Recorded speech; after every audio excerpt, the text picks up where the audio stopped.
ماشاء اللہ لا حول ولا قوت الا باللہ العلی العظیم حسبنا اللہ نعم الوکیل نعم المولا و نعم النصیر اعوذ باللہ من الشیطان الرجیم بسم اللہ الرحمن الرحیم الحمد للہ رب العالمین والصلاة والسلام علی اشرف الانبیاء والمرسلین نبینا حبیبنا وشفیع المذنبین ورحمۃ للعالمین ابی القاسم محمد اللہم صل علی محمد وآل محمد رب اشرح لی صدری ویسر لی امری واحلل عقدۃ من لسانی یفقہوا قولی اللہم اخرجنی من ظلمات الوہم واکرمنی بنور الفہم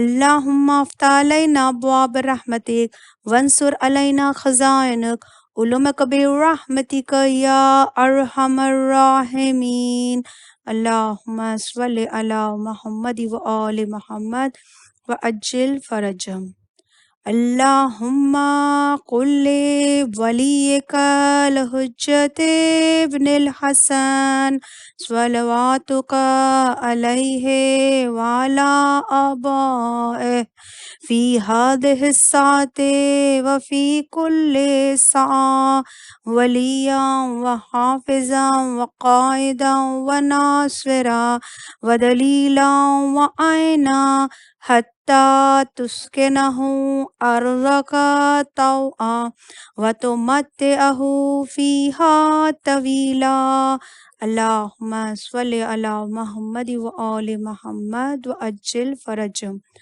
وعلی اہل بیتہ الطیبین الطاہرین المعصومین المظلومین ولعنۃ اللہ علی اعدائہم اجمعین اما بعد فقد قال اللہ تبارک وتعالی فی کتابہ المجید وفرقان الحمید وقولہ الحق اللہم صل علی محمد وآل محمد وعجل فرجہم فرجنا بہم۔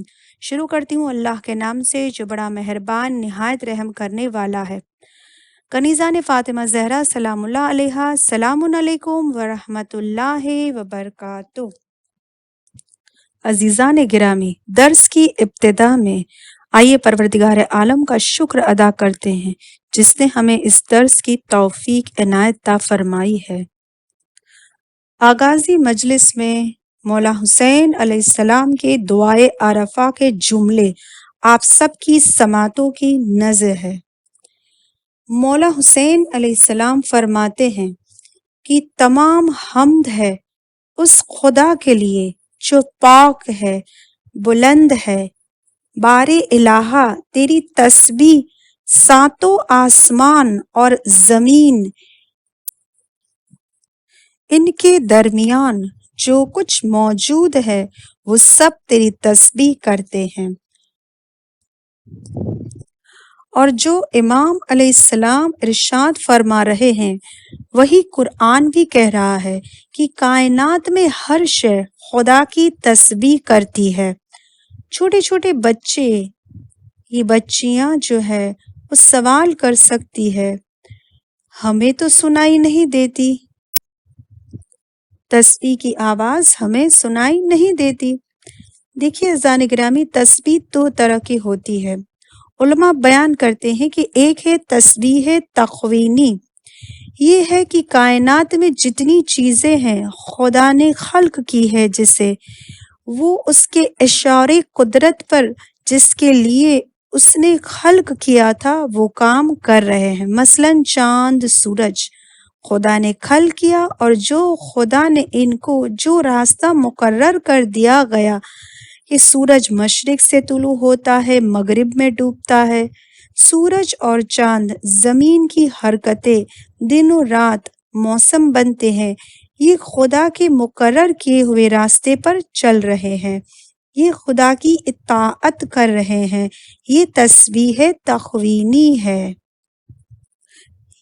یعنی چرند، پرند، درخت، ہوا، خدا کی ہر مخلوق جو خدا کے مقرر کیے ہوئے راستے پر چل رہی ہے وہ تسبیح تخوینی کر رہے ہیں، اور ایک ہوتا ہے تسبیح لفظی۔ تسبیح لفظی یعنی جب ہم ذکر پڑھتے ہیں اللہ اکبر، الحمدللہ، سبحان اللہ، تو یہ لفظوں سے ہوتا ہے، یہی ہے تسبیح لفظی۔ اور کائنات کا ذرے ذرہ تسبیح تقوینی بھی کرتا ہے، تسبیح لفظی بھی کرتا ہے۔ کائنات کی ہر شے جو تسبیح کرتی ہے، ہم تسبیح لفظی سمجھ نہیں پاتے، ہماری سماعتوں کی وہ حد نہیں ہے، لیکن جو کائنات کے امام ہوتے ہیں وہ کائنات کی ذرہ ذرہ جو تسبیح کر رہا ہے، کائنات کا ہر ذرہ جو تسبیح کر رہا ہے اس کی تسبیح کو سنتے ہیں، وہ اس کی تسبیح کو جانتے بھی ہے۔ چونکہ آج مولائے کائنات سے یہ دن منسوب ہے، لہٰذا انہی کے زمانے کا ایک واقعہ آپ سب کی سماعتوں کی نذر کرنا چاہوں گی۔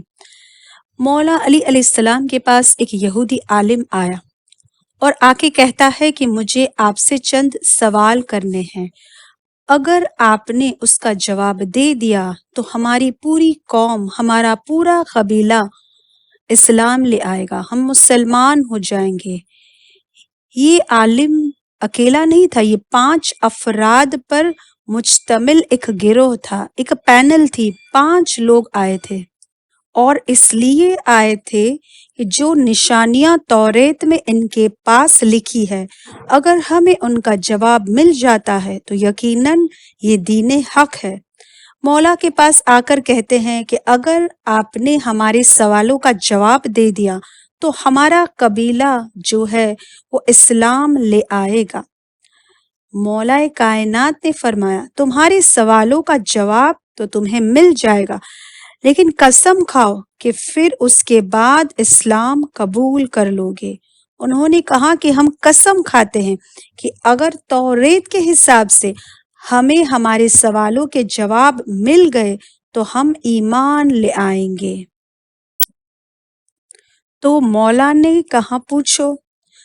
تو یہ پوچھتے ہیں کہ مولا یہ بتائیے کہ جب کائنات کی ہر شے تسبیح کرتی ہے تو اونٹ جانور ہے، تو خدا کی یہ کیا تسبیح کرتا ہے، یعنی اونٹ کی کیا تسبیح ہے؟ تو مولا کائنات نے ارشاد فرمایا اونٹ اپنی زبان سے خدا کی تسبیح کرتے ہوئے کہتا ہے سبحان من یرا ولا یرا وہو بالمنظور الاعلی اللہم لعن من ترک الصلاۃ متعمدن۔ اللہ پاک و پاکیزہ ہے اور اس کی ذات میں کوئی شریک نہیں ہے، جسے دیکھا نہیں جا سکتا مگر وہ سب کو دیکھ رہا ہے، اور اس کا حکم تمام حکم کے اوپر ہے۔ پھر آگے خداوندہ تو لعنت کر اس پر کہ جو نماز کو ترک کرے، جو نماز نہیں پڑھتا خدا اس پر اپنی لعنت نازل فرماتا ہے۔ اب وہ یہودی عالم کہتا ہے کہ مولا اچھا یہ بتائیے کہ مرغا کیا تسبیح کرتا ہے؟ مولا کہتے ہیں مرغا خدا کی تسبیح یوں کرتا ہے سبحان لم یلد ولم یولد اللہم لعن من قطع الرحم۔ تمام تعریفیں اس خدا کے لیے جو نہ کسی سے پیدا ہوا ہے، نہ اس نے کسی کو پیدا کیا ہے، نہ اس کی اولاد ہے نہ وہ کسی کی اولاد ہے، جو قطع رحم کرتا ہے اللہ اس پر اپنی لعنت کو نازل کرتا ہے۔ تو اس یہودی عالم نے پھر پوچھا مولا یہ بتائیے گھوڑا کس طرح سے اللہ کی تسبیح کرتا ہے؟ مولا نے کہا گھوڑا کہتا ہے سبوح سبوح قدوس اللہم لعن مانع الزکوٰۃ، پروردگار تمام عیب سے پاک و پاکیزہ ہے، بندگی کرنے کے لائق ہے۔ جو واجب ہونے کے بعد بھی زکوٰۃ نہیں دیتا اللہ تو اس پر اپنی لعنت کو نازل کر، یعنی کس پر لعنت؟ کہ جو واجب ہوتے ہوئے زکوٰۃ کو نہیں ادا کرتا۔ اب پھر عزیزان گرامی یہودی عالم مولا سے پوچھتا ہے کہ مولا یہ جو گدھا ہے اس کی تسبیح کیا ہے؟ گدھا کس طرح سے تسبیح کرتا ہے؟ مولا نے کہا وہ کہتا ہے سبحان من سخرنا للعباد اللہم لعن امرتن لہا زوجن فزنت ورجولن امرأتن فزنا۔ پاک اور پاکیزہ ہے وہ، تمام عبادت گزاروں کا خدا ہے وہ، اور اے اللہ لعنت نازل فرما، اللہ کی لعنت نازل ہوتی ہے اس عورت پر جو شوہردار ہوتے ہوئے بدکاری کرے، اور اس مرد پر جو بیوی ہونے کے باوجود بھی بدکاری کرے۔ پھر مولا نے کہا یہ ہے تسبیح خدا ان جانوروں کی۔ جیسے ہی مولا نے ان کے سوالوں کا جواب دیا، یہودی عالم پکار اٹھا میں کلمہ پڑھتا ہوں، میں اسلام لاتا ہوں، اور جو یہ 5 افراد اپنی قوم سے آئے تھے یہ اپنی قوم کے 1,000 نمائندوں کے افراد بن کر آئے تھے۔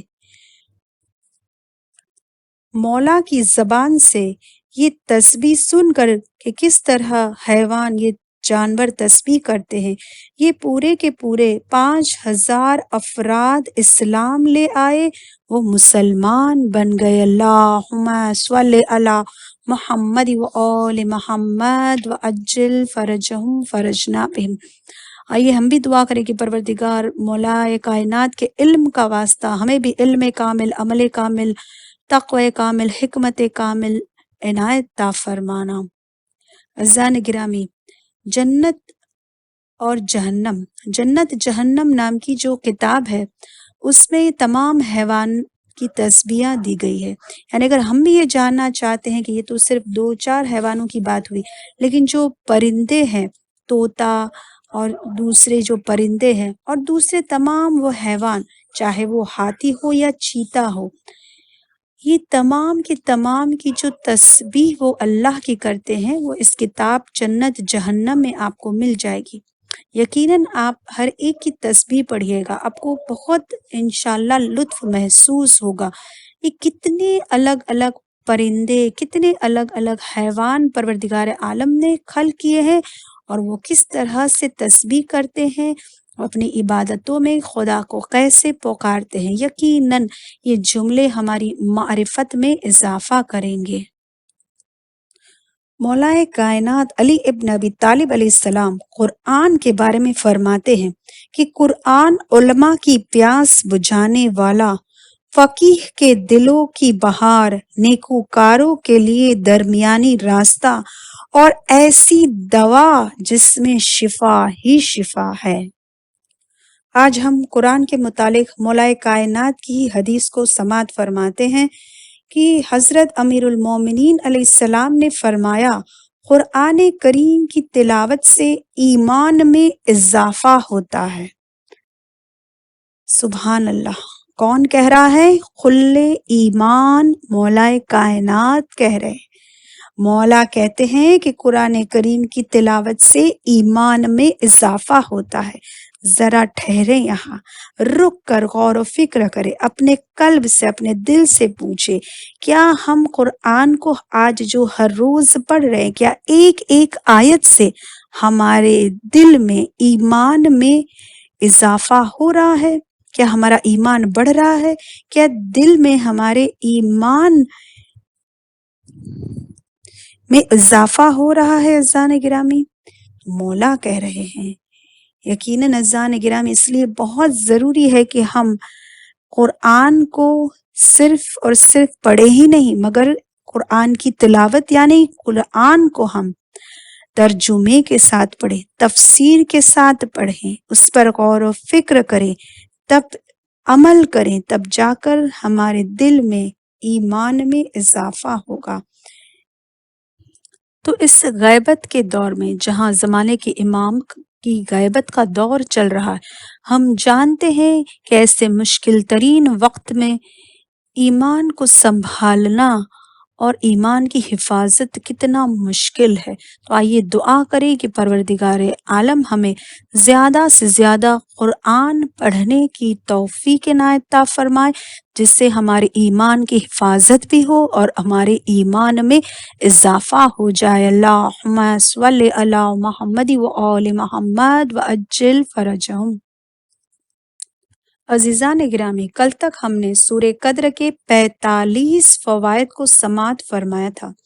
امید ہے کہ سامعین جیسے جیسے فائدے سنتے جاتے ہیں اس طرح سے مجھے یقین ہے کہ عمل بھی کرتے ہوں گے، اور کل تک جو ہم سورہ قدر پڑھ رہے تھے مجھے یقین ہے کہ سامعین نے ان فضیلتوں کو سننے کے بعد سورہ قدر زیادہ پڑھنا شروع کر دیا ہوگا۔ آئیے عزیزان گرامی، ہم اسی سورہ قدر کے اور فوائدوں کی طرف آگے بڑھیں۔ 46واں فائدہ سورہ قدر کا یہ ہے کہ مصباح کہفمی میں نماز وحشت کا طریقہ پیغمبر خدا صلی اللہ علیہ وآلہ وسلم سے منقول ہے کہ کسی مومن کی دفن کی پہلی رات اس کے لیے بڑی وحشتناک ہوتی ہے، تو اس رات اس کے لیے 2 رکعت نماز پڑھی جائے۔ پہلی رکعت میں سورہ الحمد کے بعد 1 مرتبہ آیت الکرسی پڑھے، اور دوسری رکعت میں سورہ الحمد کے بعد 10 مرتبہ سورہ قدر پڑھے۔ بعد سلام سورہ فاتحہ پڑھ کر اس نماز کا ثواب اس میت کو بخش دے، تو پروردگار عالم اپنی رحمت سے اس کی قبر پر 1000 فرشتوں کو ہاتھ میں حلے بہشتی لے کر بھیجے گا، اور اس کی قبر کو وسعت دی جائے گی، اور اس کے پڑھنے والے پر بھی یقیناً نظر کرم ہوگی، یعنی پڑھنے والے کو بھی اجر عظیم دیا جائے گا۔ اگر ہم نے کوئی مرحوم پر رحم کھا کر نماز وحشت پڑھی ہوگی تو وہ رحمان کسی کے دل میں رحم ڈال دے گا کہ جب ہمارا وقت آئے گا تو ہمارے لیے بھی کوئی نماز وحشت پڑھے گا۔ 47واں فائدہ روایت میں ہے کہ امام جعفر صادق علیہ السلام اپنے والدین کے لیے نماز ہدیہ والدین پڑھتے تھے، حالانکہ آپ کے والدین کو اس کی ضرورت نہ تھی، کیونکہ آپ کے بابا تو معصوم، خود امام اور والدہ معصوم کی ماں، مگر ہمارے امام نے ہمیں درس دیا کہ اولاد کا فرض ہے کہ وہ ہرگز ماں باپ کو نہ بھولے، اس کا حق ادا کرتے رہے۔ نماز کا طریقہ آپ نے بتایا کہ 2 رکعت نماز پڑھے ہدیہ والدین، پہلی رکعت میں سورہ الحمد کے بعد سورہ قدر پڑھیں، اور دوسری رکعت میں سورہ الحمد کے بعد سورہ کوثر پڑھیں۔ بعد نماز سورہ فاتحہ پڑھ کر نماز کا ثواب اپنے ماں باپ کو بخش دے، تو اللہ اپنی رحمت سے ماں باپ اور اولاد دونوں کو اجر عظیم عطا کرے گا۔ 48واں فائدہ امام جعفر صادق علیہ السلام نے ایک حدیث میں فرمایا کہ جو شخص اس سورہ قدر کو واجب نماز میں پڑھتا ہے تو اس کی نماز دگنی یعنی ڈبل ہو کر علیین میں بلند ہوتی ہے۔ ہمارے زمانے کے امام نے فرمایا کہ جو شخص نماز میں سورہ قدر کو نہیں پڑھتا ہے، مجھے عجب ہوتا ہے کہ اس کی نماز قبول کیسے ہوتی ہے۔ 49واں فائدہ یہ ہے دعا قبول ہونے کا طریقہ۔ چھٹے امام علیہ السلام کی حدیث میں وارد ہوا ہے کہ جب بھی دعا مانگو تو پہلے سورہ قدر پڑھ لیا کرو، انشاءاللہ دعا ضرور قبول ہوگی۔ 50واں فائدہ لوگ عزت کرے، محبت سے پیش آئیں، یہ تو سب پسند کرتے ہیں، مگر یہ کیسے ہو سکتا ہے؟ عزت و محبت خریدی تو نہیں جاتی، تو پھر ہمیں کیا کرنا چاہیے؟ یہاں بھی معصوم علیہ السلام کی حدیث نے ہمیں طریقہ بتایا کہ سورہ انا انزلنا، سورہ قدر خوب پڑھتے رہو، کثرت سے پڑھو، خود بخود لوگ عزت کریں گے اور محبت سے پیش آئیں گے۔ الحمدللہ، کتنی بہترین حدیث ہے زان گرامی۔ اگر ہم زیادہ سے زیادہ سورہ قدر پڑھیں گے تو انشاءاللہ ہمیں عزت اور محبت دونوں نصیب ہوگی۔ سورہ قدر کے لیے میرے مولا کائنات نے بہترین جملے فرمائے ہیں۔ میرے مولا فرماتے ہیں کہ ہر چیز کے لیے کشادگی ہوتی ہے اور تنگ دستوں کی کشادگی سورہ انا انزلنا ہے۔ پھر مولا نے فرمایا ہر چیز کے لیے عصمت ہوتی ہے، مومن کی عصمت سورہ انا انزلنا ہے۔ پھر مولا کہتے ہیں کہ ہر چیز کے لیے ہدایت ہوتی ہے اور نماز گزاروں کی ہدایت سورہ انا انزلنا ہے۔ لہٰذا اب ہر نمازوں کی پہلی رکعت میں سورہ قدر ضرور پڑھنی چاہیے۔ زان گرامی غور و فکر کرے کہ ہدایت کے لیے کوئی دوا آج بازار میں نہیں ملتی، لہٰذا انسان کو کوشش کرنی چاہیے کہ مولا نے بڑا آسان علاج بیان کیا ہے کہ تم اگر ہدایت چاہتے ہو تو تم سورہ قدر نماز میں پڑھتے رہو۔ تب جب تم سورہ قدر پڑھو گے تو یقیناً تمہیں ہدایت ملتی رہے گی۔ سامعین کو یاد ہی ہوگا کہ ہم نے سورہ قدر کی 4 آیتوں کا ترجمہ سماعت فرمایا تھا۔ آئیے 5ویں آیت کا ترجمہ سماعت فرماتے ہیں۔ اعوذ باللہ من الشیطان الرجیم، بسم اللہ الرحمن الرحیم، سلام ہی حتی مطلع الفجر۔ پناہ مانگتی ہوں میں اللہ کی شیطان رجیم سے۔ شروع کرتی ہوں اللہ کے نام سے جو بڑا مہربان نہایت رحم کرنے والا ہے۔ یہ ایک ایسی رات ہے جو طلوع صبح تک سلامتی اور برکت و رحمت سے پور ہے۔ تفسیر نور الثقلین میں روایت ملتی ہے کہ ایک شخص نے آپ کے حضور عرض کیا، ہمیں معلوم ہے کہ رسول اکرم صلی اللہ علیہ وآلہ وسلم نے جب اس دنیا سے وصال فرمایا، یعنی اس دنیا سے رخصت ہوئے، تو حضرت علی علیہ السلام کو اپنا تمام علوم کا وارث بنا کر گئے تھے۔ آپ کے فرمان کے مطابق ہر سال شب قدر میں ملائکہ اور روح علوم یعنی روح نئے علوم لے کر آتے ہیں۔ تو اس سے معلوم ہوتا ہے کہ حضرت علی علیہ السلام کا علم رسول خدا صلی اللہ علیہ وسلم سے زیادہ ہو گیا تھا کیا؟ یہ سن کر امام محمد باقر علیہ السلام نے فرمایا کہ تو کون ہے اور تجھے میرے پاس کون لایا ہے؟ اس نے عرض کی، سائل نے عرض کی کہ حضور میں دین کا طالب ہوں اور مجھے میری خوش قسمتی طالب دین کے لیے آپ کے یہاں لے آئی ہے، علم حاصل کرنا چاہتا ہوں۔ آپ نے فرمایا میں جو کچھ کہوں اسے سمجھنے کی کوشش کرنا۔ جب رسول اکرم صلی اللہ علیہ وآلہ وسلم معراج پر تشریف لے گئے تھے تو اللہ سبحانہ تعالیٰ نے کانا و ما یکون یعنی تمام کائنات کا جو علم ہوتا ہے وہ ما کانا و ما یکون کے علوم انہیں عطا فرمائے تھے، لیکن ان میں اکثر فارمولے اور قواعد کی صورت میں تھے۔ وہ سب تفصیل طلب تھے جن کی تفصیل ملائکہ اور روح کے ذریعے شب قدر میں ارسال کی جاتی ہے یعنی بھیجی جاتی ہے۔ پس پیغمبر کی زندگی میں ان کی تفصیلات آتی رہی اور ان کے بعد ان کے اوصیاء کے ساتھ یہی سلسلہ جاری و ساری رہا۔ پس حضرت امام علی علیہ السلام تمام علوم کو اجملاً اور قواعد کلیہ کی حیثیت سے جانتے تھے۔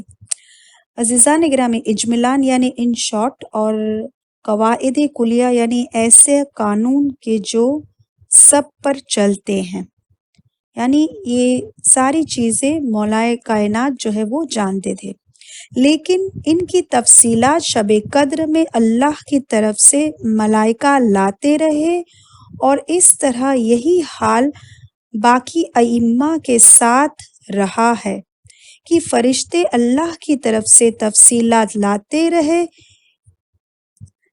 کہ مثلاً یہ کرنا ہے، وہ کرنا ہے، اور اس طرح سے کرنا ہے، اور ایسے امور کے متعلق جن کا کلیات کا علم انہیں پہلے سے ہی ہوا کرتا تھا۔ کلیات یعنی ہر ایک پوائنٹ، ہر ایک طرح کا علم۔ اب سائل نے عرض کی، جن علوم کی کلیات کو وہ پہلے سے ہی جانتے تھے، شبہ قدر میں ان کے علاوہ ان کے پاس کون سا علم آتا تھا؟ آپ نے فرمایا، وہ امر ہے جن کو ظاہر کرنے کا ائمہ کو اذن نہیں دیا گیا، اور اس کی تفصیل اللہ کے علم میں ہے۔ پھر سائل نے عرض کیا، کیا یہ ہو سکتا ہے کہ امام کا علم نبی کے علم سے زیادہ ہو؟ آپ نے فرمایا، ایسی بات نہیں ہے، بلکہ وصی صرف اتنا جانتا ہے جتنا اس کے نبی نے اسے بذریعہ وصیت علم پہنچایا ہے۔ سائل نے پوچھا، کیا ہم یہ کہہ سکتے ہیں کہ اوصیاء میں سے بعض کو وہ علم حاصل ہے جو دوسرے اوصیاء کو حاصل نہ تھا؟ آپ نے فرمایا، یہ بات بھی نہیں ہے۔ جب نبی دنیا سے جاتے ہیں تو اس کا تمام علم وصی کے پاس ہوتا ہے، اور اس کے بعد شب قدر میں ملائکہ بندوں کے درمیان نافذ کیے جانے والے احکام کی تفصیلات لایا کرتے ہیں۔ نافذ یعنی لاگو کرنا، کہ وہ احکام کے جنہیں لاگو کرنا ہے اس کی تفصیلات وہ لے کر آتے ہیں۔ سائل نے سوال کیا کہ کیا ان نافذ ہونے والے احکام کا علم ائمہ کو پہلے نہیں ہوا کرتا؟ آپ نے فرمایا، ان کو تو علم ہوتا ہے، لیکن وہ نافذ نہیں کر سکتے جب تک کہ شب قدر میں اس کا حکم نہ دیا جائے کہ اگلے سال کیا کرنا ہے اور کیا نہیں کرنا۔ یہ سن کر سائل نے کہا، میں اس کا انکار نہیں کر سکتا۔ تو آپ نے فرمایا، جو انکار کرے گا وہ ہم میں سے نہیں ہوگا۔ سائل نے عرض کیا، نبی کو شبہ قدر میں ایسے علوم بھی بتائے جاتے تھے جو انہیں معلوم نہ ہو؟ آپ نے فرمایا، ایسا سوال کرنا تیرے لیے جائز نہیں ہے۔ ہاں اتنا جان لو کہ نبی جب رحلت کرتا ہے تو اس کا تمام علم اس کے وصی کے پاس ہوتا ہے۔ اس طرح جب وصی رحلت کرتا ہے تو اس کا علم اس کے بعد اس کے وصی کے پاس ہوتا ہے۔ اللہم صل علی محمد و آل محمد وعجل فرجہم۔ عزیزان گرامی، حقوق میں ہمارا موضوع، ہمارا ٹاپک جو چل رہا تھا وہ ہے مشورہ۔ کل ہم نے مشورہ لینے والے کا حق سنا تھا، مشورے کی اہمیت سنی تھی، کس سے مشورہ کرنا چاہیے اور کس سے نہیں کرنا چاہیے، یہ کل ہم نے سماعت فرمایا تھا۔ کل ہم نے سورہ آل عمران کی آیت نمبر 159 کا ترجمہ اور اس کی تھوڑی سی تفسیر کو سماعت فرمایا تھا۔ اسی کی ڈیٹیل آج ہم تفسیر نمونہ سے سنتے چلیں۔ کہ کل ہم نے جو سنا تھا کہ پیغمبر خدا صلی اللہ علیہ وآلہ وسلم پر پروردگار عالم کا حکم آ رہا ہے کہ اے رسول اور کاموں میں تم ان کا مشورہ لو، یعنی احکام الہی میں مشورہ نہیں کرتے تھے لیکن وحی الہی کے تابع تھے، اور قاعدہ بنانے میں صلاح نہیں لیتے تھے لیکن اس کے عمل کرنے میں صلاح لیتے تھے۔ تفسیر نمونہ میں مثال دی گئی ہے کہ بدر کی لڑائی کے وقت آپ کے حکم کے مطابق ایک جگہ پر پڑاؤ ڈالا جا رہا تھا۔ اس وقت ایک صحابی حباب بن منظر نے سوال کیا کہ کیا یہ جگہ اللہ کے حکم سے پسند کی گئی ہے یا آپ کی صلاح سے؟ پیغمبر خدا نے جواب دیا کہ اس کے بارے میں خاص حکم نہیں آیا، تو اس نے اس پر کچھ ایسی باتیں بتائی کہ یہ جگہ مناسب نہیں۔ تبھی آپ نے مسلمانوں کے لشکر کو حکم دیا یہاں سے آگے بڑھے اور پانی کے نزدیک چھاؤنی ڈالے۔ آپ کو اس کی صلاح پسند آئی اور اس کے مطابق آپ نے عمل کیا، یعنی پیغمبر خدا صلی اللہ علیہ وسلم نے اس صحابی کے کہنے پر عمل کیا۔ تو ایک سوال ہو سکتا ہے کہ کیا ہم سے جو نیچے درجے کے لوگ ہیں اس سے صلاح کر سکتے ہیں؟ تو ہاں، کر سکتے ہیں۔ ابھی ہم نے یہ واقعے کو سنا کہ پیغمبر خدا صلی اللہ علیہ وسلم نے فوراً اس صحابی کی بات کو، چونکہ آپ نے جب پوری بات سنی تو آپ کو اس کی صلاح پسند آئی، آپ نے اس کی بات کو قبول کیا۔ اسی طرح سے تاریخ میں ہم دیکھتے ہیں کہ حضرت علی علیہ السلام کو پتہ تھا، پھر بھی حضرت علی علیہ السلام نے جناب عقیل سے پوچھا کہ کہاں رشتہ کیا جائے۔ مولا کائنات تو بہتر جانتے تھے کہ کہاں رشتہ کرنا ہے، مگر آپ نے جناب عقیل سے پوچھا تھا کہ کہاں رشتہ کرنا چاہیے۔ ہمارے ساتویں امام علیہ السلام غلام کے پاس سے مشورہ لیتے تھے، اور جب یہ مشورہ لیتے تھے تو کہتے تھے کہ خدا مشکل کو اس کی زبان سے حل کر دے گا اور اس کی زبان سے ہدایت ہوگی۔ مشاور جو مشورہ دے اس کا حق۔ مشاور کا تم پر حق یہ ہے کہ اگر اس کی رائے تمہیں موافق نہ ہو، یعنی تمہیں پسند نہ ہو، تمہیں اگر موافق نہ ہو تو تم اسے متہم نہ کرو، یعنی تم اسے دوشی نہ ٹھہراؤ، کیونکہ نظریات اور رائےوں کے لحاظ سے لوگ مختلف ہوتے ہیں۔ پھر اگر اس کی رائے میں تمہیں کوئی خرابی نظر آئے تو تمہیں اختیار ہے، لیکن اسے دوشی ٹھہرانا جائز نہیں ہے، خصوصاً جب تمہارے نزدیک اس کی مشاورات کے شرائط پائے جاتے ہوں، اور اگر وہ تمہیں نیک مشورہ دے تو اس کے شکریہ اور خدا کی حمد و ثنا کو فراموش نہ کرو، اور اس انتظار میں رہو کہ اگر وہ کبھی تم سے مشورہ کرے تو تم اسے اس کی جزا ایسی ہی دو، خدا کے علاوہ کوئی طاقت نہیں ہے۔ چوتھے امام علیہ السلام کے ان جملوں کا مفہوم یہ ہے کہ اگر کوئی تمہیں مشورہ دیتا ہے، تمہیں پسند نہیں آ رہا ہے، تمہارے موافق نہیں ہے، تو پھر تم اسے بدنام نہ کرو، دوشی نہ ٹھہراؤ، اور اگر وہ تمہیں جو مشورہ دے رہا ہے، صلاح دے رہا ہے، تمہیں پسند ہے، وہ تمہارے موقف ہے، تو پھر اللہ سبحانہ وتعالیٰ کا تم شکر ادا کرو۔ چھٹے امام علیہ السلام فرماتے ہیں کہ ایک شخص حضرت علی علیہ السلام کی خدمت میں حاضر ہوا اور عرض کی کہ میں اس لیے حاضر ہوا کہ آپ سے حسن و حسین علیہ السلام اور عبداللہ بن جعفر کی شادی کے بارے میں مشورہ کروں۔ آپ نے فرمایا جس کو تم مشورے کے لیے منتخب کرو اسے امین ہونا چاہیے اور اسے وہی بیان کرنا چاہیے جو اس کی نظر میں حق ہو۔ اس کے بعد آپ نے اپنا نظریہ بیان کیا۔ مولا کا ارشاد ہے، جس شخص نے اپنے بھائی سے مشورہ کیا اور مشیر نے یعنی جس نے مشورہ دیا وہ چیز بیان نہ کی جو اس نے در حقیقت سمجھی تھی تو خداوند عالم اس سے ثواب کو چھین لے گا۔ روایت میں ہے کہ امین آدمی کبھی خیانت نہیں کرتا، لہٰذا مشورہ لینے والے کو بدگمانی کے سبب کبھی اس پر تہمت نہیں لگانی چاہیے۔ عزیزان گرامی، افضل العالمین پیغمبر خدا صلی اللہ علیہ وآلہ وسلم جناب خدیجۃ الکبریٰ سے مشورہ لیتے، یہاں تک کہ ان کے بعد بہترین زوجہ میں سے سلمہ تھی کہ جن سے آپ نے مشورہ لیا ہے، صلاح لی ہے۔ یہ اس وقت کا واقعہ ہے تاریخ کا کہ جب صلح حدیبیہ میں مصلحت کے تحت صلح کی گئی۔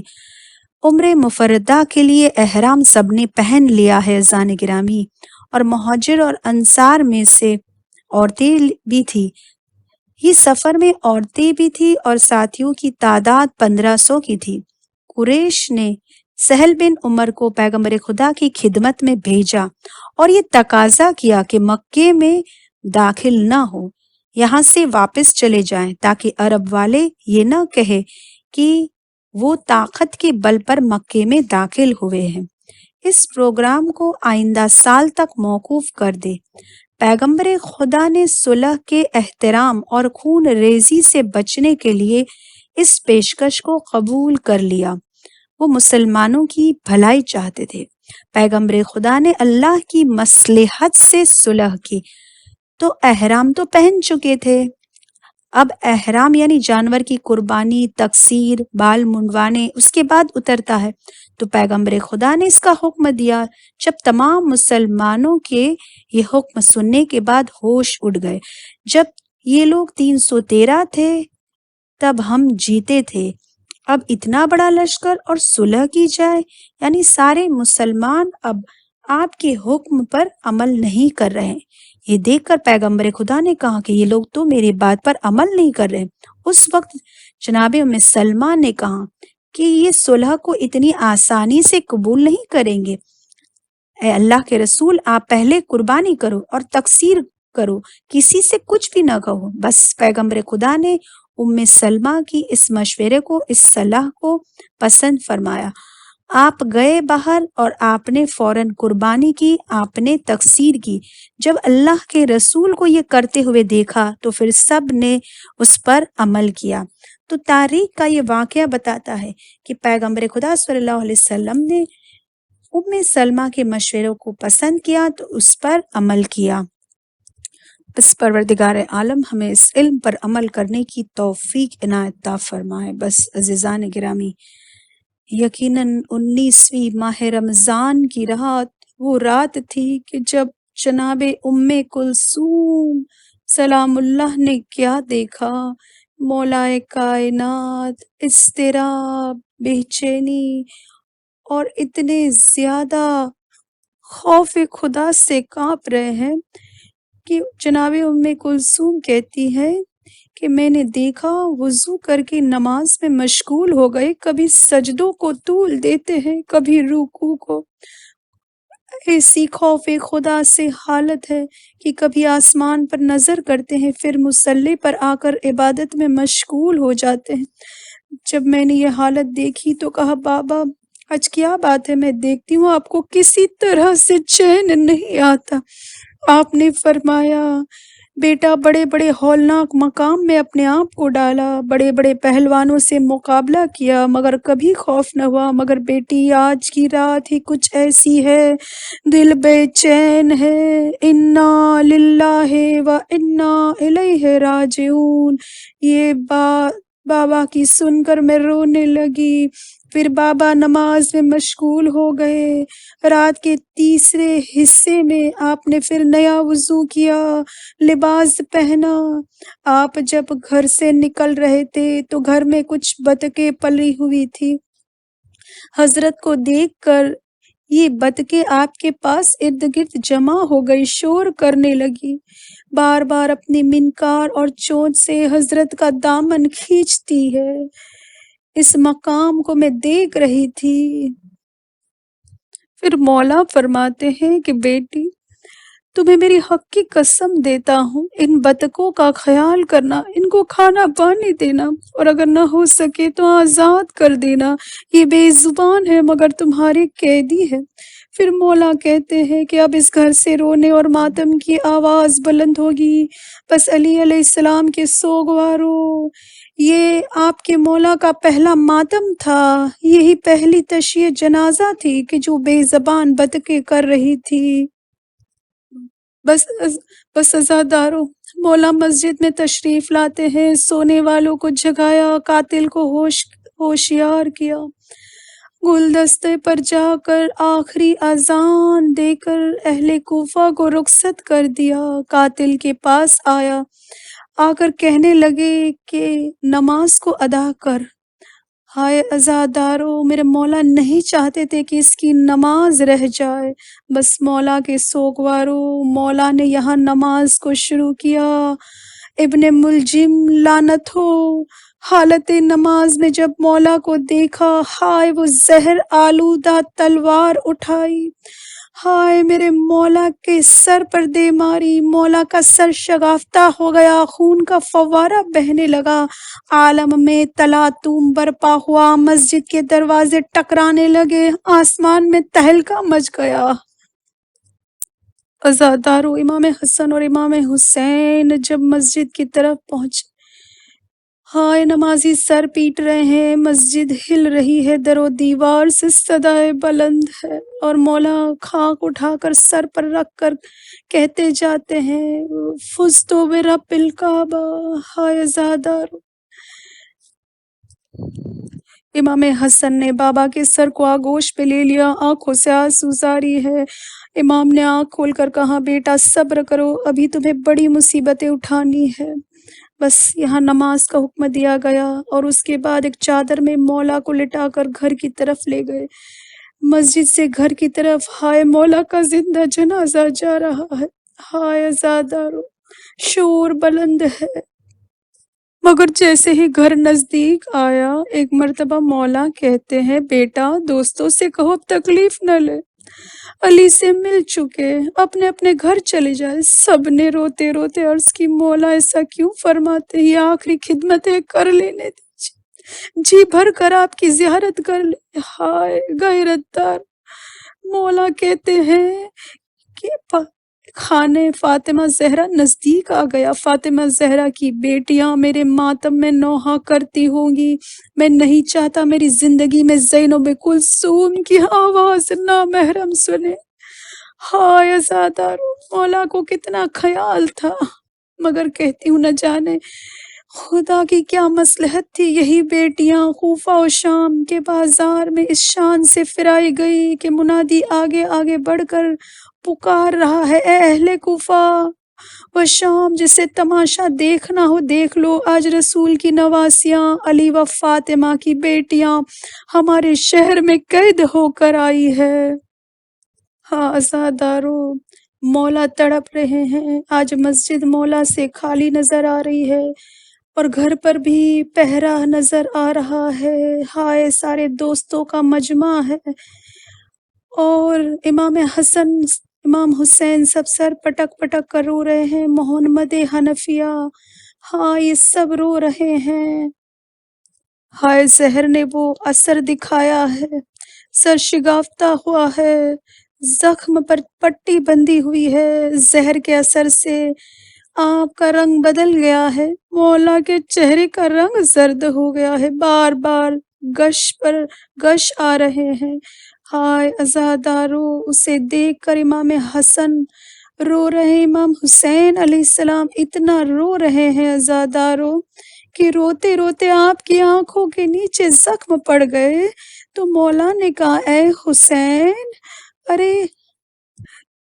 اس امت کا حقیقی شہید تو ہی ہے۔ گویا مولا کی آنکھیں کربلا کے میدان کو دیکھ رہی تھی، وہ روز عاشور و عصر کا وقت ہوگا، ارے آج تو اس زخمی حالت میں ہوں اور میری اولادیں بھی موجود ہے، مگر ہائے جب تو گرے گا تو کوئی نہ ہوگا۔